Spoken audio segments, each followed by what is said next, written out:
Maybe you browsed the ranked leaderboards and clicked view career on some of the players at the top. When doing this, you'll see that they often match MVP more matches than not. How in the world is that possible? Well, in today's video, I'm going to explain in detail how you need to play in order to match MVP super consistently, whether you're Diamond 1 or Immortal 3. Firstly, if you want to start getting tons of match MVPs, you need to fully understand the average combat score system. How much ACS you get is the only thing that matters in regards to whether or not you'll be the match MVP. The first metric that determines your average combat score is simple, and that is the fact that you get 1 combat score per damage dealt. This metric is the most important one to understand if you want to consistently be at the top of the leaderboards. What this means is that even if a player is 1 HP and you hit a headshot with a Vandal that does 160 damage, you'll get 160 combat score just from damage when getting that frag. If you hit a headshot with a Guardian, you would be getting a 195 combat score. You may think the combat score for damage dealt caps out at 150, given that that is the maximum HP any opponent can have, but this is not the case. So if you're good with a Guardian, second round Guardian headshot frags will give you more combat score than when using, for example, a Spectre, Stinger, or Bulldog. Now, how much damage you deal is by far the most important metric behind how much combat score you're getting at the end of a game. However, there are other aspects we need to talk about. You also get given additional combat score based on how many enemies are alive.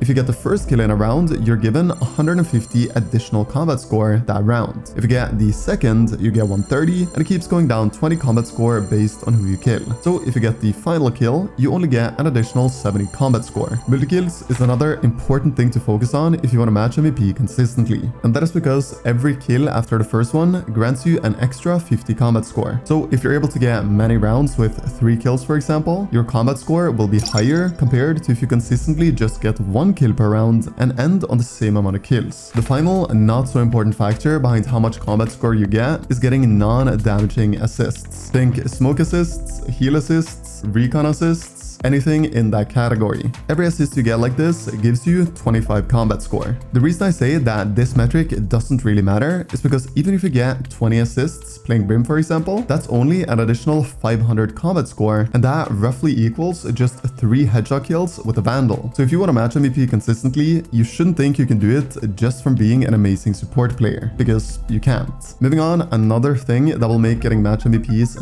much easier, we have making sure your audio is as good as humanly possible, so that you can hear exactly where your enemies are. And that's where SteelSeries Sonar comes in. SteelSeries Sonar is an app that enhances footsteps and overall makes your spatial audio very noticeably better, whether you're playing on a cheap set of headphones or ones that are at the top end of the spectrum. The app is super easy to use, compatible with all headphones, and totally free. I'll drop a download link to it in the description below. Once you've downloaded it, simply boot it up and head into the game section.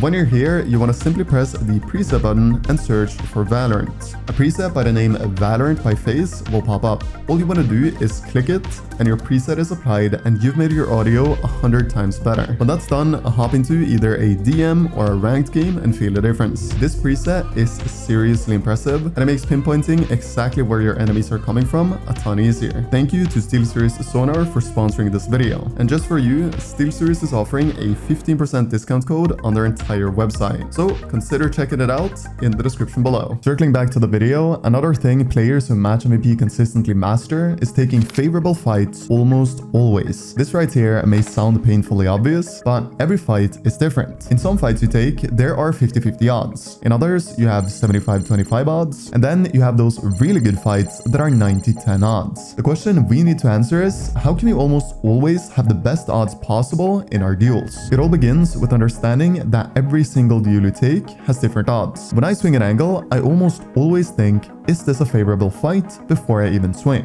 And if I don't feel as though it is a favorable fight, I don't do it. And this way of thinking is crucial if you want to match MVP in most of the games you play. But here's where a ton of people go wrong. They think when holding an angle or swinging an angle, yes, this duel is favorable. But if they lose it, they instantly think that the duel they took was bad. This is a mindset you cannot have if you want to match MVP consistently. If I think before taking a duel that a fight is favorable and I lose that duel, instead of thinking that the duel was bad, I'm happy that Instead, I took what I thought was a favorable duel, and I find another reason as to why I lost it. Often, it's a simple whiff. Maybe you missed your first bullet, but your opponent didn't. In these kind of scenarios, it's crucial to realize what duels you're taking that are favorable or not. Because if you think that every time you lose a duel that the fight was bad, the amount of potential plays you can go for will be so limited. Because even in duels that have a 90% success rate, you will lose 10% of the time. So in short, you need to adapt the mentality that before every duel you take, you ask yourself, is this fight favorable? What are the odds right here? If a duel feels like it is less than 50% successful, you should never take it. In those situations, be patient. See how the round plays out, and if something feels right later on, go for it with confidence. Because of just how important this right here is, I'll showcase a few duels you can take in your games moving forward that gives you a heavy odds advantage. So let's load into a game and have a look at 5 fights that are favorable. If you don't want to watch me go over these favorable duels, use the video chapters or skip to the timestamp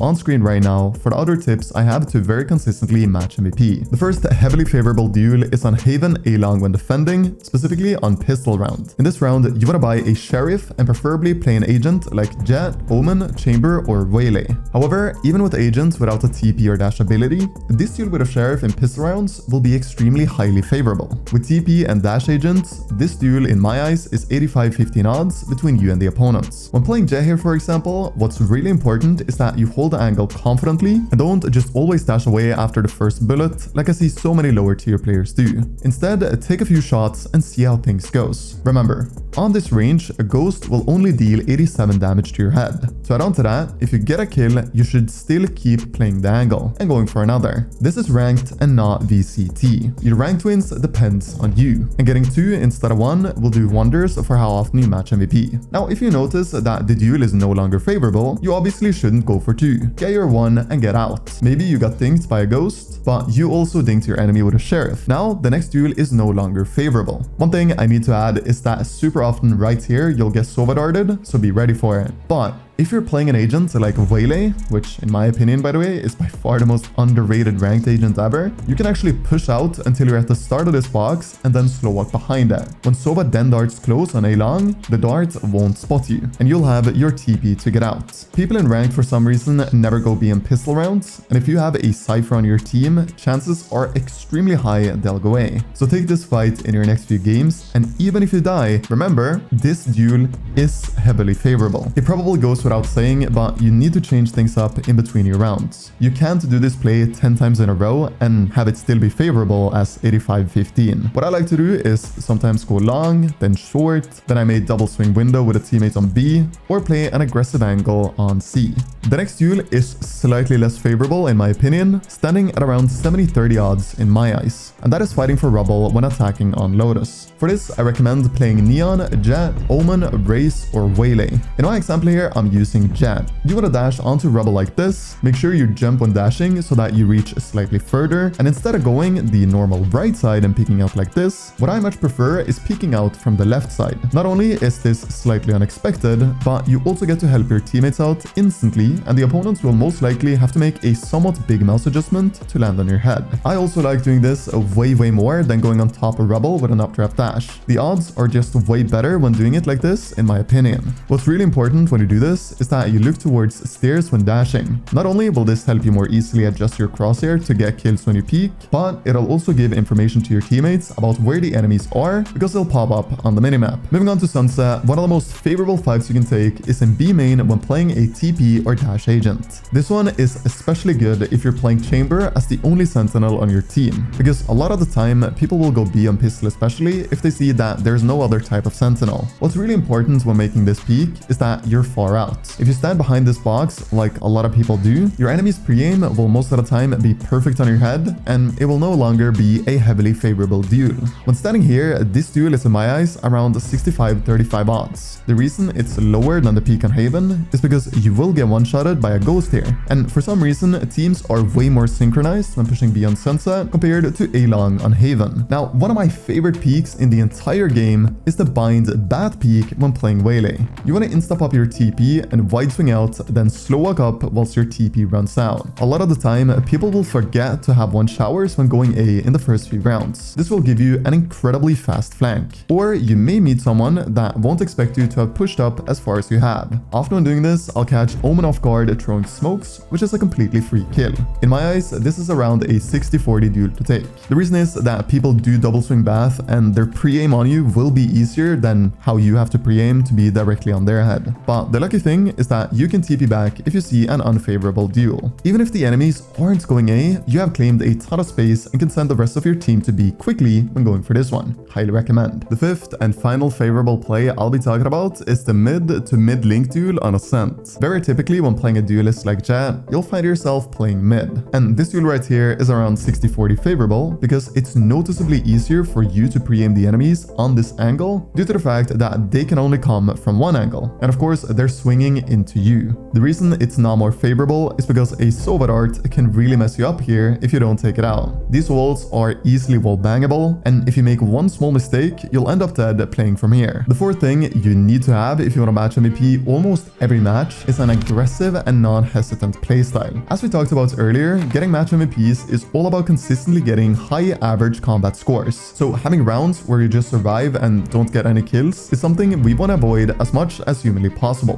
What this in simple terms means is that you need to be ultra quick to rotate when you see that someone is attacking the opposite side of where you're playing. If you're unsure whether it's a fake or not, just call out to your teammate to stay on the side you were playing whilst you're insta rotating. More often than not, people don't fake in ranked, so this is also a favorable choice in the context of getting as high an ACS as possible. 1 second can literally be the difference between getting 3 kills and not getting any, so you need to be as quick as possible when it comes to rotating. When you've rotated, you can't be stupid with the fights you're taking. Again, your first thought should be, how can I get a favorable fight here? The main ways to get favorable fights when rotating quickly is going to a teammate of yours and fighting with him. You could also fight in a crossfire with your teammate, which often can be even better. What you don't want to do is be so impatient to the point where you just run out at 3 people and try and get a kill because you don't want rounds with 0 kills. Take calculated fights. If a swing doesn't feel right, trust that feeling. This is also something that is absurdly important. A ton of people make plays that don't even feel right for them because of various factors. A teammate in your ear telling you what to do, doing something a YouTuber like myself said was good, or anything else in the realm of those things. Remember this, taking a favorable fight is often as easy as trusting your gut feeling on what to do.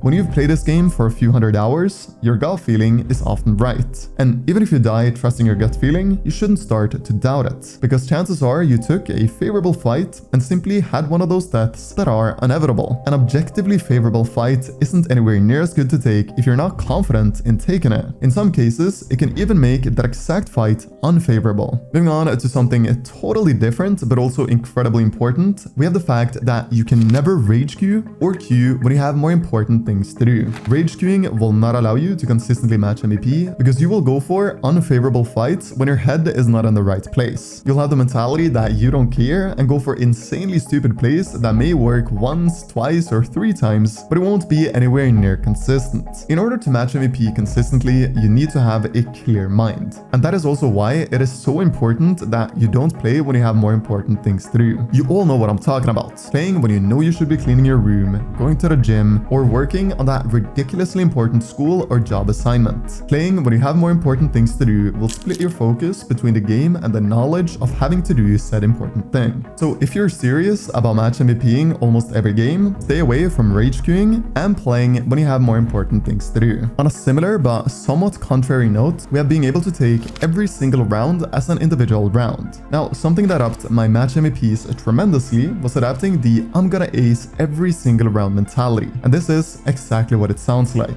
At the start of every round, you think, how can I ace this round? And for some people, this may lead to taking some bad fights. But in others, like myself, it gets my brain working and it almost forces me to go into the flow state in every round I play. It's a bit of an odd tip, but it's worked wonders for me, so I thought I'd put it in here. Just as important, we have the must-have mindset of never ever giving up on a round, even if it seems totally unwinnable. I don't care if you're 20 HP left in a 1v5 clutch. Your brain needs to still be working on a way to win it. Often it's as simple as playing time, listening for footsteps, and taking duels based off that. Because in 9 out of 10 scenarios, ranked players will go hunting for you when you're the last one alive. What a lot of people do when they're left in these kinds of situations is just give up, make steps, and take an impressively bad duel. Listen, these kinds of rounds are very close to impossible to win, so you should, in most of these, not be the one peaking. And when you're listening to this, that sounds super obvious, but a ton of players for some reason don't even bother waiting 20 or 30 seconds for something to happen. They get impatient thinking it's lost anyway, and make a bad play. If you're gonna be someone who match MVPs more than almost anyone, this can't be you. You need to be so delusional that you think that you can win every 1v5 on 1 HP, because this way of thinking is so much better, not only for how often you match MVP, but also for your improvement as a player. Now, something that can help you more than anything else I've earlier talked about in this video, if you're low ranked especially, is watching Radiant streamers who play your agent. And when doing this, you don't just want to brainlessly watch them. You want to watch them with a constant question in mind of why was that a good fight to take? Because you see, Radiant streamers and pro players are better than anyone else at taking favorable fights consistently. I know I've been yapping about favorable fights all video, but I promise you it's not without reason. This is by far the most important part of the game to understand if you want to become one of the very few who match MVP more matches than not. It's more important than raw aim. There's a reason there are players in Immortal who have better aim than some of the players who are at the top of the ranked leaderboards. It's because they don't even come close to having the same game IQ. Another thing that is super effective is finding your weaknesses and isolating them. Let's say you love playing Jan, but you don't know the best way to entry on Haven. Having that knowledge of your own weakness is already a sign that you're way more likely to match MVP more than others. I just wanted to throw that out there. But what you can do now that you know about your weakness is fixing it by simply searching up how to entry with Jet on Haven. And there's gonna be a few great videos you can watch. That's the beauty of Valorant YouTube. There are so many phenomenal guides being posted that improving weaknesses is extremely doable to anyone who's willing to put in the hard work and dedication, which is not that many. Another typical weakness can, for example, be noticing that you're not using your util consistently. Maybe you like playing Fade and you're not dogging as much as you should, and you may not be providing as much value as possible or making fights as easy as possible for you and your team. Again, here, a simple YouTube search will help you improve remarkably fast. But you can also just sit and think about how you can use your util more effectively, and maybe you'll come up with a few good ideas on your own that will be easy for you to implement. Every now and then, just sitting down and asking yourself, what are my actual weaknesses, is a must if you want to match MVP